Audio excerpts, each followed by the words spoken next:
Today's Real to Real is brought to you in part by Holy Family Passionist Retreat Center in West Hartford, Connecticut. Join us for a day, evening, or weekend retreat from now through June to nourish your spirit and renew your faith. For more information on men's and women's retreats, visit our website, holyfamilyretreat.org. Coming up on this special year-end edition of Reel to Reel, we'll bring you some of our favorite segments from 2024. It's all just ahead on this edition of Reel to Reel. Hello and welcome to Reel to Reel. As the new year draws closer, we are taking a look back at some of our more memorable stories from 2024. We begin with the moving and deeply touching ending that took 83 years to happen. The attack on Pearl Harbor on December 7, 1941 was a defining moment for the greatest generation. One of the many sailors who lost their lives on that tragic day was a young man from Holyoke. Back in February, Steve Kiltonick shared the story of pharmacist mate second class Merle Hillman's final journey home. In the early morning hours of December 7, 1941, Japan launched a surprise attack on the U.S. Pacific Fleet at Pearl Harbor, Hawaii. More than 300 Japanese aircraft targeted Battleship Row, 8 battleships that were the pride of the American fleet. All of the vessels were either sunk or damaged. 21 other ships were lost, and 170 aircraft were destroyed. 2,400 Americans lost their lives, over 1,100 on the USS Arizona alone. The next day, President Franklin Roosevelt addressed Congress. Yesterday, December 7th, 1941, a date which will live in infamy. On board the battleship USS California was a native of Holyoke, 25-year-old pharmacist mate second class Merle Hillman. The California was struck by 2 torpedoes, but because its watertight doors were open for inspection, the vessel flooded quickly. One bomb ripped through the California's deck, detonating in the ship's interior and causing a fire. The crew abandoned the ship, which eventually sunk. 104 men died, including Hillman. Listed as missing in action, Hillman's remains were recovered but unidentifiable and later buried with 51 other unknowns at Nuuanu Memorial Park in Hawaii. In 1948, 30 sailors were disinterred and identified. The 22 unknowns were reinterred at the National Memorial Cemetery of the Pacific, also called the Punch Bowl. At her Oak Street home in Holyoke, where Hillman grew up, his niece, Cheryl Quinn, spoke of the family history. Merle was born in Chicopee. His family were parishioners of St. Jerome's in Holyoke. Quinn's father, Donald, was Merle's older brother. Marjorie was an older sister. Merle's mother, Gertrude, was a well-known singer but died when Merle was 1. He had a tough beginning, like to lose his mother when he was a year old, be raised by his grandmother and grandfather. And, he had a loving family, a lot of aunts and uncles around, and they all lived in this area, very close-knit. After his death, not much was spoken about Uncle Merle. My father and my aunt did not talk about him very much. The Holyoke Senior Center occupies the city block where Hillman's old Holyoke High School once stood. Hillman's 1933 yearbook, the Annual, is one of the few remaining documents that shed some light on Hillman's personality before he joined the service. From the 1933 yearbook, Quinn discovered Merle's high school nickname was Mitch. It said something about he enjoyed brushing his teeth. He had bright white teeth, and he was running around the school halls in knickers. So it made me think he might have been into theatrics. It was said Merle would be, quote, an able successor to Lawrence Tibbett. Tibbett was an American actor and singer who had many leading roles at the Metropolitan Opera for over 3 decades. His favorite song was Louise by Maurice Chevalier. Every little breeze seems to whisper Louise. One thing in the yearbook stood out. Isn't that prophetic that he didn't really grow up? Hillman posthumously received a Purple Heart. I love the picture of him that was used with his sailor hat on because it just makes me look like he was a very happy-go-lucky person. In 2011, Cheryl received a call from the Navy requesting a DNA sample from her and her cousin Merle. She hoped something might come from the DNA analysis. I kind of forgot about it again. And, it's just something that I never, ever thought would happen. In 2018, the remains from the 22 California unknowns were disinterred for possible identification. Last November, Cheryl was watching the news when the phone rang. It was Chief Beatty from the Navy. And he said, well, we've identified his remains. And I was in shock. I just couldn't even believe it at first. Of course, I started crying, and my son said, oh my God, who died? And I said, they found him. They found Merle. Hillman was one of 5 sailors identified from the California. On December 7, 2023, Chief Beatty visited Quinn and presented her with a book that contained detailed information on Merle's 4-year service record. It had the whole history of where he had been, and it showed the remains, what was remaining of his body, and they had some of the larger bones. They had his skull. A surviving California vet said Merle was most likely below in the ship's galley helping the injured when he died. Cheryl's son, Brendan, first learned about his great-uncle in grammar school. I think it was around, 9 or 10. We're in school learning about history. And my mom had said that your uncle had been in Pearl Harbor. In 1992, Brendan attended the dedication of Holyoke's World War II monument. I went down to Veterans Park here in Holyoke, and just having so much pride in the fact that my uncle's name was on it. In 2001, Brendan enlisted in the Army at 21, 2 weeks before 9/11. He went on to serve in Iraq with the 3rd Infantry. 100%. It was my first hero. He was the reason I joined. The courage that he had to do it back then, and I just knew it was, as I got older, it was something I always wanted to do from when I was a little kid. The Navy escort who accompanied Hillman's remains the entire journey home requested the assignment. He said, it's a Holyoke boy bringing home a Holyoke boy. From Hawaii, the plane flew to Texas, then Charlotte, North Carolina, before it arrived at Bradley International Airport. On January 27th, Merle Hillman was escorted from the Barry Farrell Funeral Home to St. Jerome Cemetery in Holyoke, passing under the American flag at the entrance.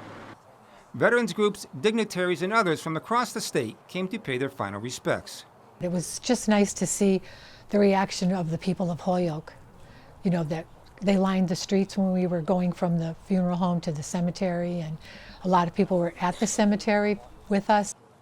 It was 82 years in the making, and we wanted to make it as special as possible. He's definitely getting the hero's welcome he earned and deserved. Hillman received full military honors at the funeral. Governor Maura Healey ordered all state flags at half-staff that day. Maura was laid to rest next to his brother and sister.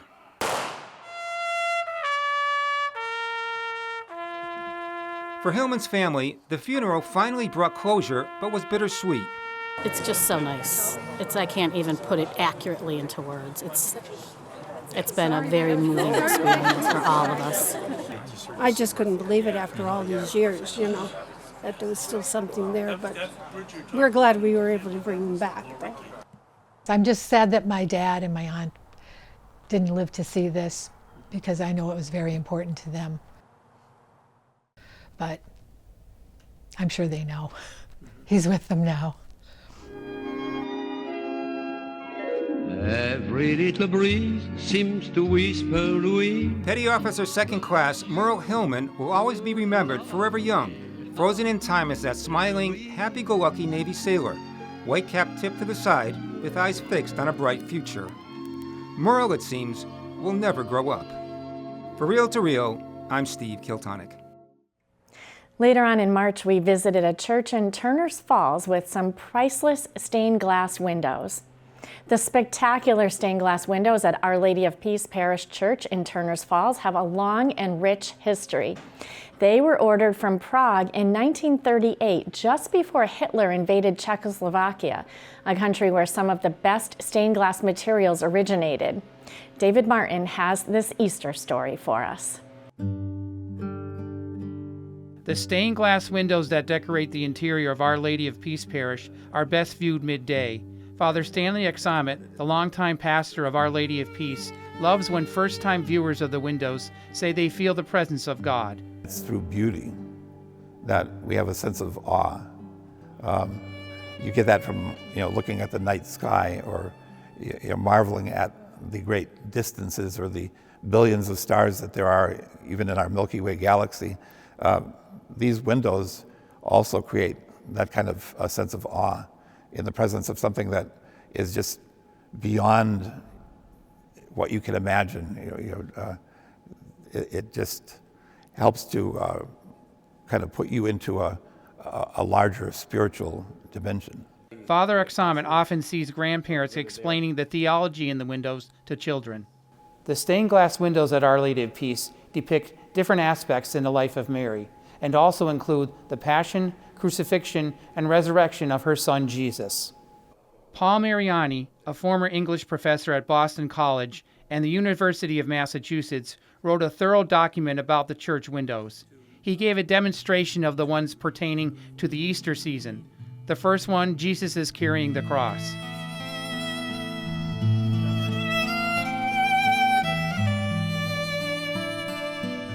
And then you see Mary on her knees, wanting to reaching out to her son, and their eyes are focused so deeply on each other. And then there's John, St. John, behind Mary, supporting Mary. The next window, Mariani explained, Jesus was taken off the cross and has a wound from a sword. This harks back to when Simeon told the infant Christ he would be lanced in the heart. And you have Mary with tears in her eyes, holding her dead son, Mary Magdalene in tears, covering her eyes, her face with both her hands. Just so moving, just so incredibly moving. Next window, Mary in blue and John in red make vibrant colors.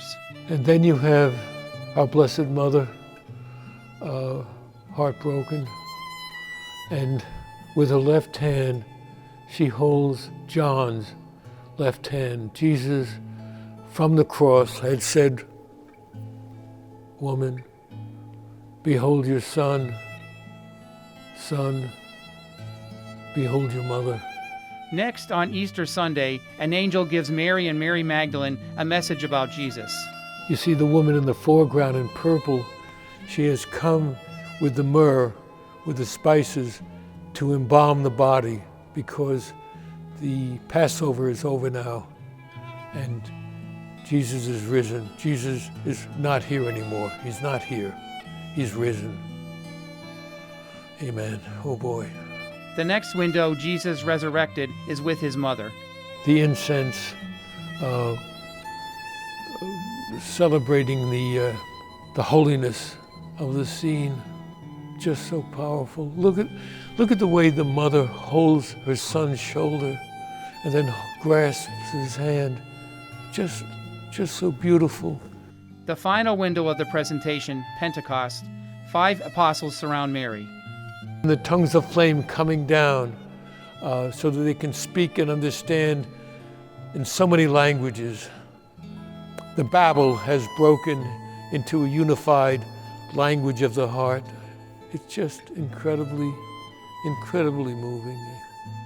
3 windows representing Holy Thursday, Good Friday, and Easter are above the altar: the agony in the garden, the crucifixion, and the resurrection.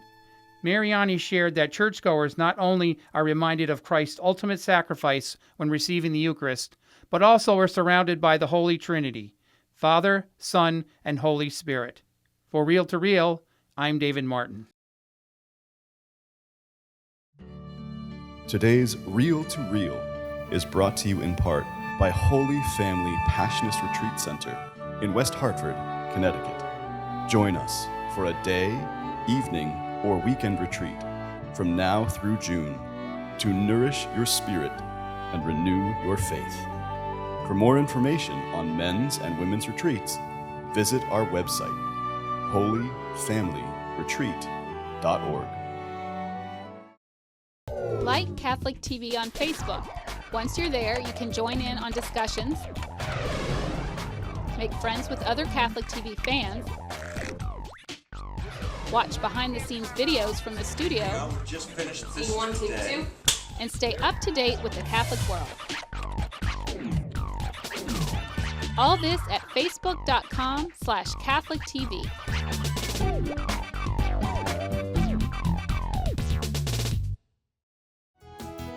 You are watching Reel to Reel, your window on the world around you. Here again is your Reel to Reel host, Sharon Rulier. More than 5,400 miles from his southeastern Nigeria homeland, Father Kingsley Ihajirika serves the faithful in the Diocese of Springfield. On his journey from Nigeria to Northampton, where he now serves as the administrator of St. Elizabeth Ann Seton Parish, Father Kingsley earned a wealth of knowledge that included 3 bachelor's degrees, 2 master's degrees, and a PhD. But never far from his mind are the widows and orphans he left behind.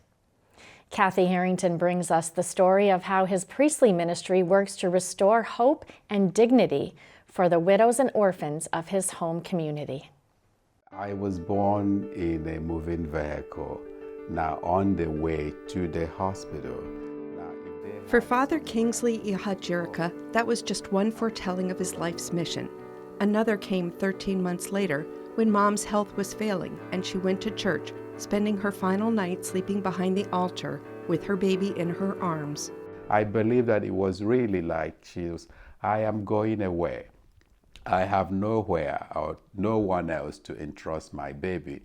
At first, his father provided care, but eventually he ended up in foster care. It was post-Civil War time in Nigeria, and his family was on the losing side, the war leaving economic hardship for southeastern Nigeria that continues today.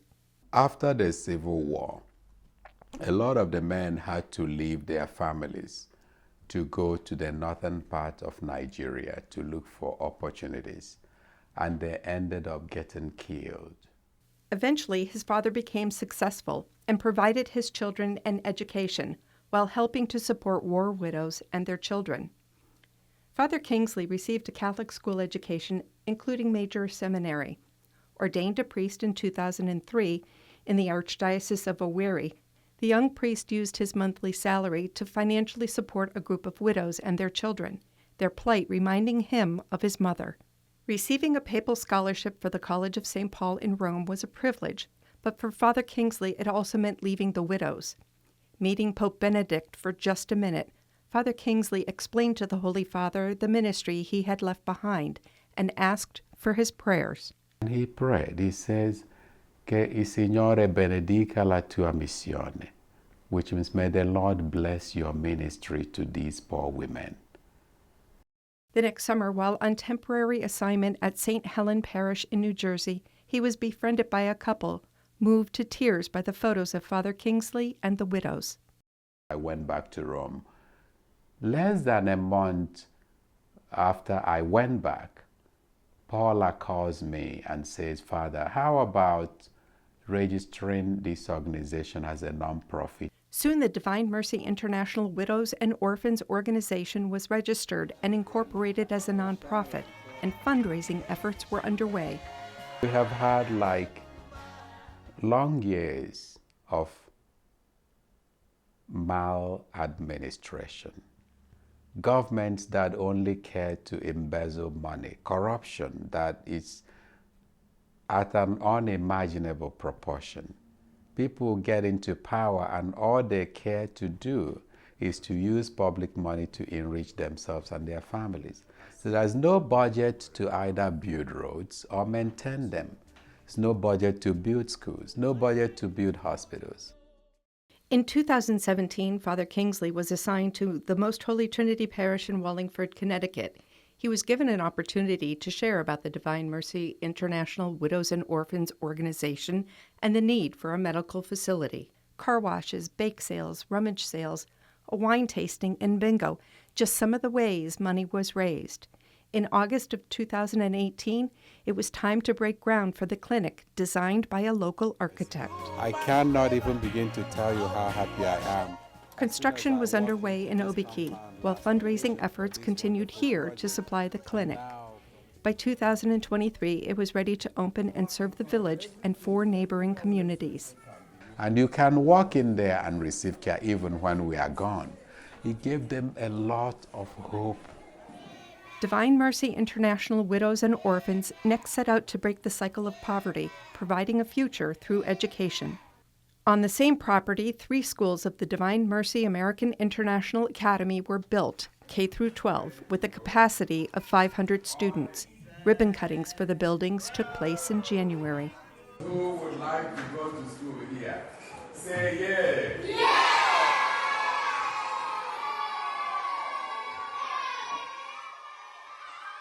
Fresh from the school opening celebrations, Father Kingsley is back at his Northampton parish, St. Elizabeth Ann Seton, patron saint of widows and Catholic schools.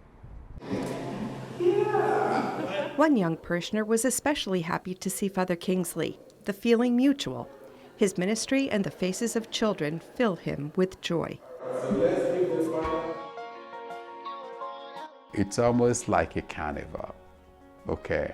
They're happy, they are grateful, they just want to spend time with you because you symbolize hope, okay? You symbolize, encouragement, joy, and support and care. One widow, one orphan at a time, Father Kingsley's ministry is changing the world. I'm Kathy Harrington for Reel to Reel.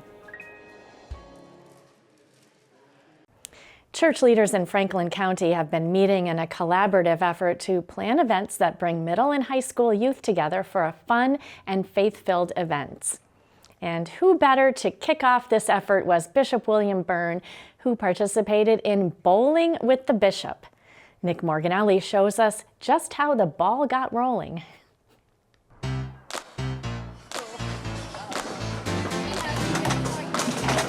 It's exciting to see everyone finally coming together and everyone having a good time. Veronica was one among nearly 50 middle and high school youth from several religious education programs in the Franklin County Deanery, along with pastors, deacons, and DREs that attended this first ever event with Springfield Bishop William Byrne. Bowling with the Bishop is the kickoff event of several to come, designed to bring confirmed youth and confirmation candidates together. In the past couple years, churches struggled to have confirmandi available at the time for their parish. And we realized that the children need to come together as a group and form, a kind of a relationship. Bishop is coming on the Feast of Our Lady of Fatima to do confirmation in one place with 15 students. That's all we could muster in Franklin County this year. Parish families are getting smaller, and we're trying to make them bigger by working together. Deacon Bucci was on the planning team for this event, along with DREs like Virginia Christie. This Bowling with the Bishop stemmed from us DREs and priests from the deanery meeting because all of the confirmation students in the deanery are going to be confirmed in one mass together. We want the kids to kind of get familiarized with the other kids, start to recognize them, so we will be doing events throughout the year. We need to get the 7th graders and 8th graders started to see kids who they will be confirmed with. Meeting new people is great. It always helps in bringing all the parishes that are in the Diocese of Springfield together, because Bishop Byrne really wants to have all the confirmation group get to know each other and work together. What's great is they're all going to end up getting confirmed with each other, and so it builds these friendships. God doesn't happen only in church or only in a religious ed classroom. God is everywhere. God's in our friendships. God's in bowling. I'm not sure he's in my bowling because I haven't knocked down too many. Every pin is very safe for when I get up. It's always good to get a strike when you're bowling, and there were prizes given out at this event, but it was all much more than just the score. Connor Livingstone. Connor, whoa!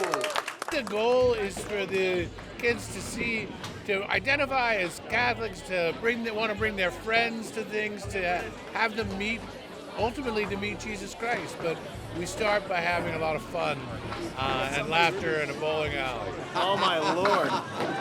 When you have a smaller group, it's good to get a bunch of parishes together, and the kids can see that there are other people other teens besides them in the greater region who go to church and who participate in these types of events.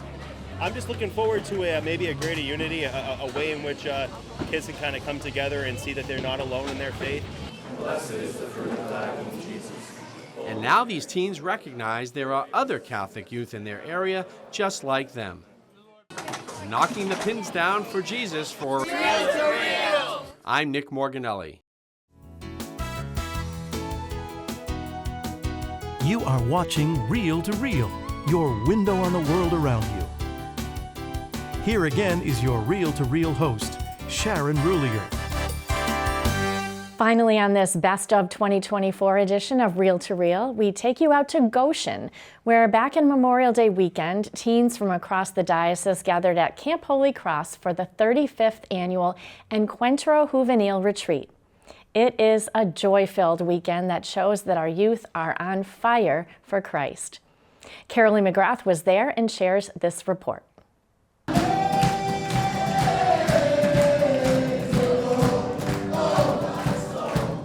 At first glance, you might think this is a dance party, but no, these teens are just hyped about Jesus.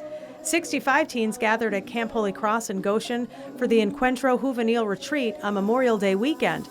It was a chance to grow closer to Christ. The lineup included music, inspiring talks, adoration, and Mass. When we have our talks and when we have adoration to the Santissimo, like, you can feel the energy, you can feel like the music, you can feel Jesus like talking to you. Like, it's the tears fall, but it's not like sad tears. They're like rejoicing with like my Father tears. Like, it's just something so special that I didn't expect to feel when I got here. Gabriel De Leon is the director of the retreat and leader of the band. His mother was one of the original founders. I participated in this and it changed my life. I had one of my first encounters here in adoration when the Lord came out, and so I don't know why I'm getting emotional, but He really touched my heart. And from then on, I've just been on fire for Him. And I continue to be that, and I pray that I can continue to be that for years to come. This is the 35th year of Encuentro Juvenil, and Encuentro means encounter. And I'm pretty sure these kids have encountered Christ and they're having a good time at the same time. How can you not with the cup game? Head, shoulders, toes, knees, cup. Elian Zapata attends Blessed Sacrament Parish in Springfield. He'll be a senior at Putnam High School in the fall and is a gifted runner who qualified for states. So you skipped states for Jesus. Tell me about that. That was, it was a battle. I texted my coach, I was like, I can't make it. We're gonna find a substitute, and for God's Lord, we found someone that could cover me. And it was just awesome, so here we are, and we're just gonna keep going. But you did win the cup game, which was very impressive. Yes, everywhere I go, I try to be a champion. Bishop William Byrne celebrated the closing Mass on Trinity Sunday, reminding the teens gathered that God is love, God the Father, the Son, and Holy Spirit. It's a beautiful reminder for everyone. Reporting for Reel to Reel in Goshen, I'm Carolee McGrath. And that wraps up this special edition of Reel to Reel and our 2024 broadcast year. To stay informed on all of the happenings in the Catholic Church locally and globally, log on to iobserve.org. There you will find articles prepared by our Catholic Communications reporting team and our partners at Our Sunday Visitor. That's iobserve.org, and we are also on Facebook, and you can follow us there at Catholic Communications. And before we leave you, a word of thanks to Cathedral Rector Father Gary Daly and his staff here for welcoming us into this beautifully decorated cathedral rectory. I will see you at the same time next week for another edition of Reel to Reel, your window on the world around you. Have a great week and Happy New Year. Reel to Reel is a production of the Catholic Communications Corporation, funded in part by the annual Catholic Appeal, and the support of you, our faithful viewers.